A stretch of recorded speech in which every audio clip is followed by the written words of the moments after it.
Chelsea versus Manchester City preview.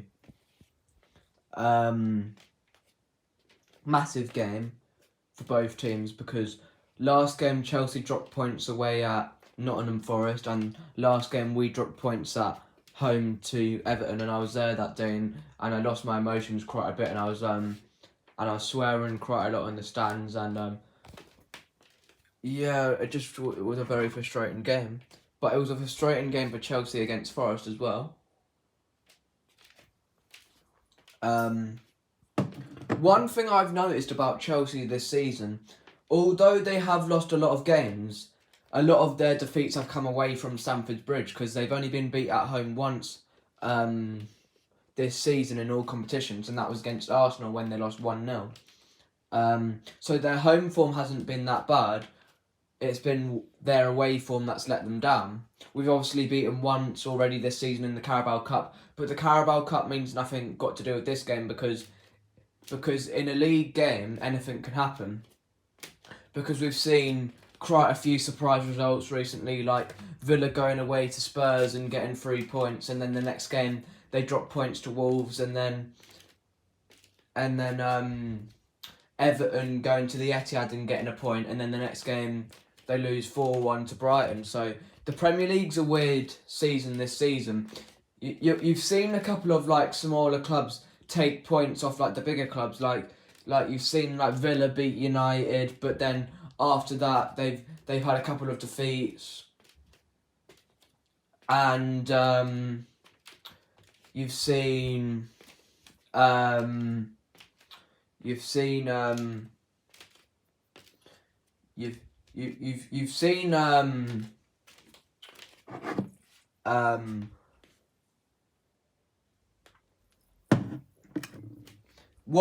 we've seen as City fans this season is you've seen Pep not playing Foden hardly at all because he played a lot in October, but since October he's been on the bench quite often. The only game that he played that I can remember of before the World Cup was the Brentford game where we lost 2-1. He scored that screamer outside the box.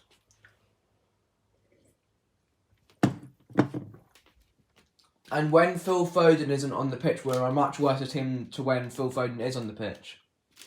I think he's our most important player, bar Haaland and De Bruyne, and then Rodri's close behind him as well.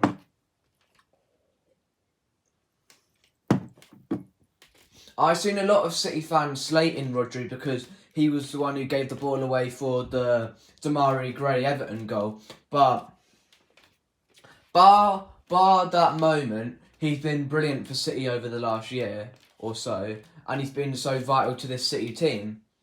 And I think if it was like Fernandinho doing that, if say Fernandinho was at the club still, and he did the same thing, then he wouldn't get slated because he's more of a fan favourite. And De Bruyne was awful against Everton, but because it's Kevin De Bruyne, he didn't get slated. And Grealish was awful against Everton, and because it's Jack Grealish, he gets slated. And I think what I've seen from City fans a lot is we've seen a lot of City fans blaming Grealish over the whole team. It's a whole team effort. Jack Grealish isn't the reason why we're not top of the league. Don't get me wrong, Grealish hasn't done great, but don't get me wrong, he hasn't done awful either, because he's got into good positions, but more often he hasn't been able to get the goals or the assists because he's got unlucky in the crucial moments. And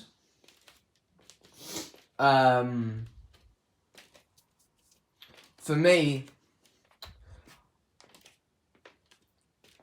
my team lineup for this game would be Ederson, Cancelo, Walker, Ake, Stones, because obviously Diaz and Laporte are both not fit for this game, so they won't be playing. I'll have, in my midfield, I would have Rodri, De Bruyne, Bernardo Silva. I've seen a lot of people online saying that we shouldn't start Bernardo Silva this game and we should start Gundogan instead. But yes, Gundogan won us the league on the last game of last season. But this season, he hasn't been good. Yeah, Bernardo hasn't been his usual self either. But he still offers more to the team than Ilkay Gundogan does. Nothing against Gundogan. I think he's done a lot of good things for the club. But I think this could be a game, if he starts, that it might be the wrong call because he's too slow in the midfield. And when we often play Gundogan, Rodri and De Bruyne in the same midfield, it often doesn't work because the midfield's too slow when that happens. And then the front three I have Haaland down the middle, Foden on the left and Mahrez on the right. I would like to see Alvarez on the right instead of Mahrez, but I don't see Pep Guardiola doing that because we've got Chelsea in the Cup on Sunday afternoon, so I think Alvarez will start in that game, and I wouldn't be surprised if players like Gundogan and Phillips started in that game as well. Because obviously after that we've got Southampton away in the League Cup, and then after that we have United away, and then obviously we have like the games against Tottenham, and obviously games like Wolves, and then also Tottenham away as well.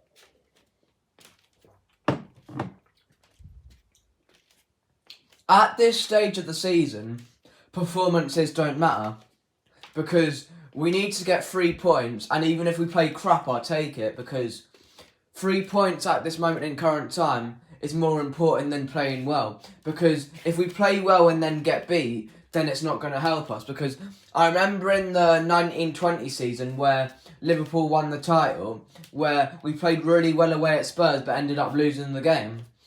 And if you play well and lose the game, then it doesn't help you. And if you play well, not well, and then win the game, then it helps you more.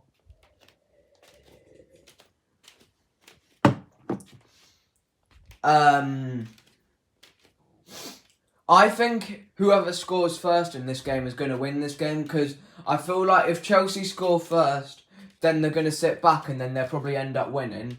And if City score first, then I think we're probably going to end up winning because I feel like Chelsea will come at City tonight. They're not just going to sit back. They're gonna go for it because they're at home. If it was away, it might be slightly different. Away for Chelsea, that is.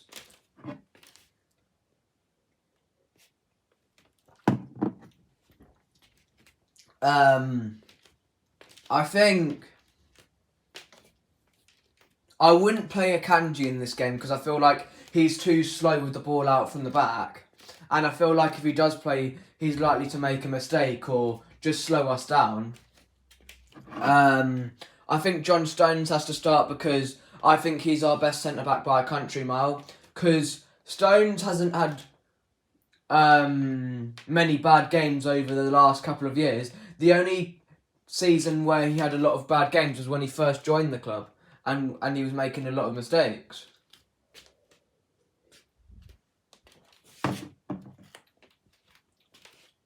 I had a conversation with this geezer on Instagram the other day, and he says that Ake, Laporte and Diaz start over Stones. I don't agree with that because I believe Ake is a better left-back than what he is as a centre-back because even though he doesn't offer us that option going forward as a left-back, he offers us a better defensive option.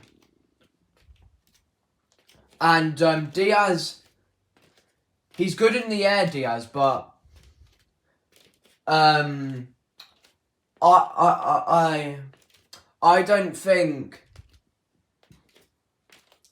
he's as consistent as Stones because when he first came in, Diaz, he was brilliant, but since then he's just been injury prone and consistent. That's nothing against Diaz because I really do like Diaz, but it's just my honest opinion on him.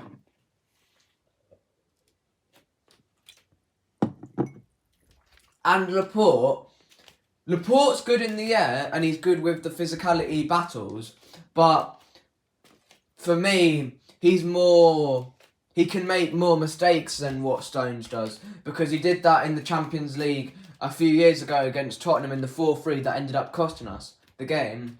And yes, Stones is injury prone, but he's our best all-round defender because he offers us options from like set pieces. He offers us good play from out of the back, and he's a great ball playing defender. And for me, he's our best defender by a country mile. Because Diaz, he's good on his day, but I feel like since his first season, he just hasn't been the same Diaz. Laporte has a mistake in him, in my opinion. Although on his day he can be good, but he just isn't on his day enough.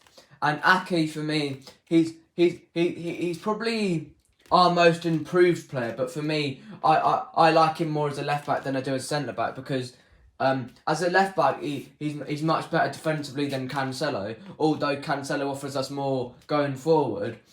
And he doesn't make the mistakes that Cancelo makes defensively when he plays at left back and has to defend.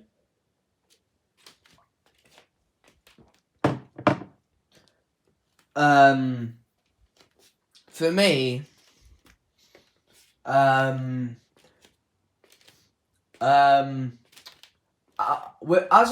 as a fan base, we're getting a bit like what's the word? A bit ignorant in a way that not all City fans, but some City fans just support City because they expect trophies year in year out, and if we don't win trophies year in year out, they're not happy. But you should support City for the love of City and not because we win trophies. And I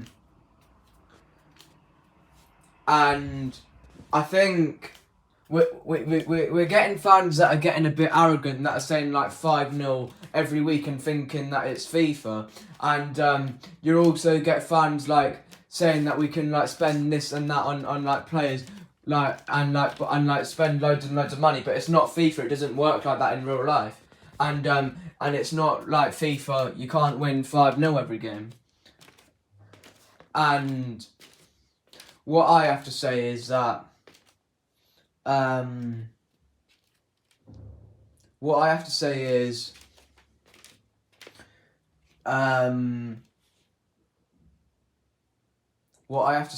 that what was I going to say?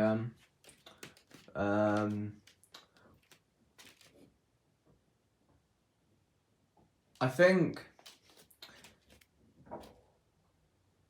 what was I going to say?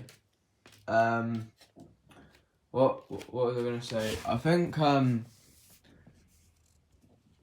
I think you get City fans that are over pessimistic, but I think you get over City fans that are overconfident as well.